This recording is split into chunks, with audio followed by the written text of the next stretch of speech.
करके। तो अगर मैंने हवा में रखा है, इसका मतलब आपको इमेजिन करना है कि यहाँ पर मैंने एक दीवार है और उससे टच करके इसको रखा हुआ है। तो जिस दीवार से ये टच है तो उसी दीवार से ये इंसिडेंट रे आएगी टच होती हुई, और उसी दीवार से टच होती हुई ये रिफ्लेक्टेड रे जाएगी। बात समझ में आ गई? तो अगर ये ऐसा रखा है तो ऐसे ही जाएगी, ऐसे होकर के ऐसे नहीं जाएगी, या ऐसे होकर के ऐसे नहीं जाएगी। बात समझ में आ गई? तो अगर ये ऐसे रखा हुआ है तो अब आपको एक इमेजिन करना है कि यहाँ पर एक दीवार है, उस दीवार से टच करके मैंने इसको रखा हुआ है। समझ में आ गई बात? तो जो रिफ्लेक्टेड रे है वो भी उसी दीवार से टच होकर के जाएगी, ऐसे आ रही है तो वो ऐसे ही जाएगी। समझ में आ गई? यानी कि दीवार चेंज नहीं होनी चाहिए। ऐसे रखा हुआ है इस दीवार से तो ये बाहर नहीं जाएगी ना अंदर जाएगी, ये दीवार चेंज हो गई।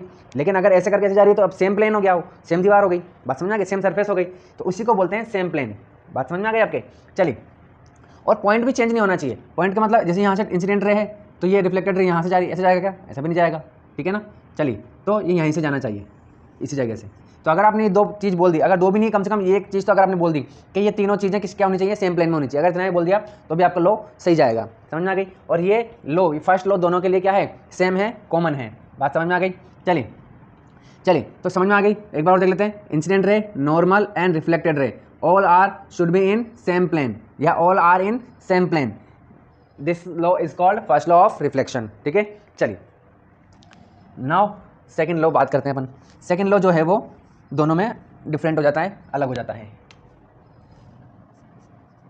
देखिए भाई, यहाँ पर देखिए, ये नॉर्मल है, ये एंगल ऑफ इंसिडेंस है, ये एंगल ऑफ रिफ्लेक्शन है। इसी तरीके से यहाँ पर एंगल ऑफ इंसिडेंस और ये एंगल ऑफ रिफ्रैक्शन। ठीक है, समझ में आ गई बात?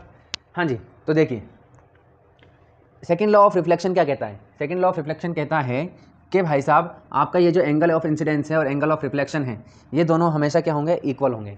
ठीक है, सेकेंड लॉ तो रिफ्लेक्शन का सेकेंड लॉ तो सिंपल ही है। ठीक है, ये है कि angle of incidence is equal to angle of reflection. चाहे सरफेस दुनिया की किसी भी तरीके की सरफेस हो, चाहे सरफेस ऐसी है, तब भी क्या होगा?